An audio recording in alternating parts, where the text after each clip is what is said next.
수도권에서도 출근 30분 시대를 열겠다. 오늘 정부가 발표한 134조 원 규모 교통망 대책의 핵심 내용입니다.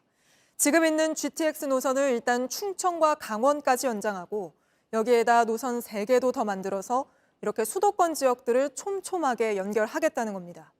이렇게 되면 경기 동탄에서 서울 수서까지는 19분, 인천공항에서 연신내까지는 38분이면 올 수 있다는 거라서 발표가 나오자마자 당장 노선에 걸친 지역들은 술렁이기 시작했습니다. 하지만 앞서 예정돼 있던 GTX 노선들도 대부분 아직 첫 삽을 못 뜨고 있는데 이런 상태에서 선거를 앞두고 쏟아진 대규모 추가 건설 구상이 과연 계획대로 실현될 수 있을지 우려의 목소리도 있습니다. 먼저 오늘 발표의 핵심 내용부터 오원석 기자가 정리해드립니다. 수도권 광역 급행철도 GTX A 노선 공사 현장입니다.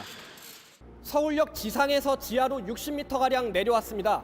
일반 지하철보다 40m 더 깊은 곳입니다. 제가 서 있는 이곳은 GTX A 노선의 서울역 정거장입니다. 북쪽에서는 파주 운정부터 남쪽으로는 동탄까지 연결될 예정입니다.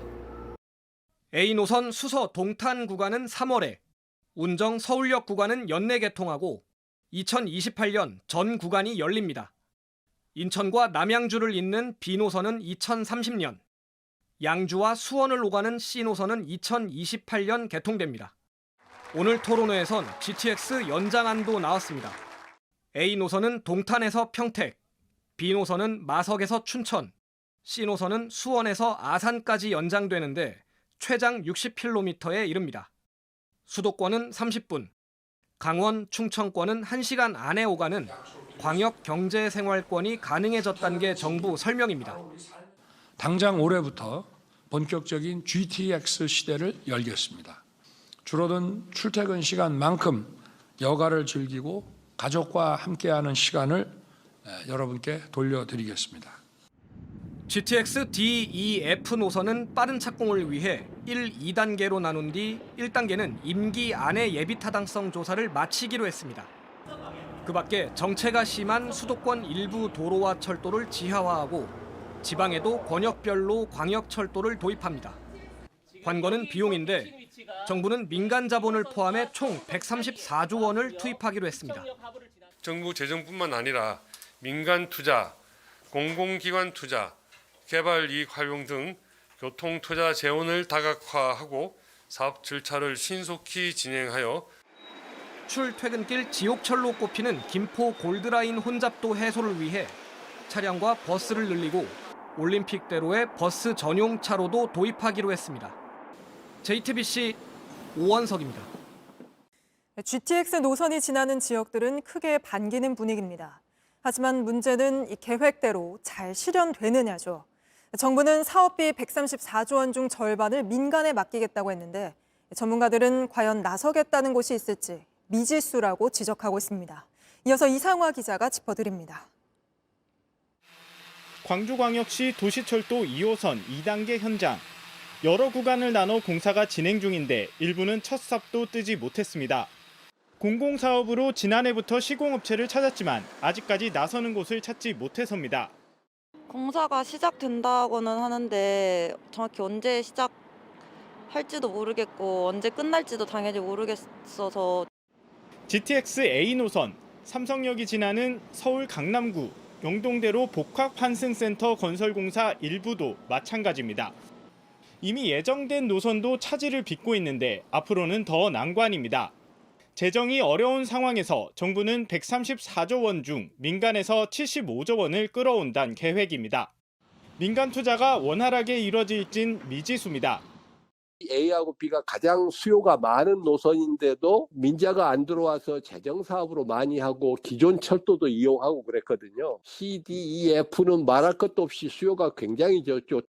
새로 생기는 노선들이 사업 타당성이 있는지도 꼼꼼히 살펴야 하는데 일각에선 대규모 교통사업이 총선을 앞두고 투기 수요를 자극할 거란 지적도 나옵니다.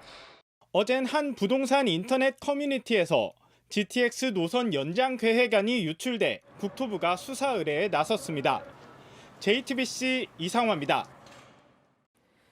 정부가 연초에 내놓은 경제정책 방향을 보면 도로, 철도 같은 SOC 사업도 큰 부분을 차지하고 있습니다. 상반기 경기를 살리겠다며 역대급 예산을 집행하겠다고도 했는데 정작 이미 진행 중인 SOC 사업들도 하겠다고 나서는 시공사가 없어 줄줄이 차질을 빚고 있습니다. 훌쩍 뛴 공사비 탓인데 공다솜 기자가 현장을 다녀왔습니다. 2028년 광역 급행철도 GTX 개통을 앞둔 서울, 강남, 영동대로입니다. 이곳엔 철도 노선과 함께 상업시설과 광장 등 복합 환승센터가 지어질 예정입니다. 서울시가 발주한 3천억 원 규모의 대형 SOC 공사지만 1년 넘게 시공사를 찾지 못하고 있습니다. 일산의 킨텍스 3 전시장을 짓는 공사는 첫 삽도 뜨지 못했습니다. 킨텍스가 공사비를 당초 계획보다 1천억 원 넘게 늘렸는데도 여전히 사업성이 현저히 떨어진다고 판단한 시공사들은 참여를 꺼리고 있습니다. 2022년 신림동 반지하 침수 사고 이후 추진 중인 빗물 배수터널 공사도 마찬가지입니다.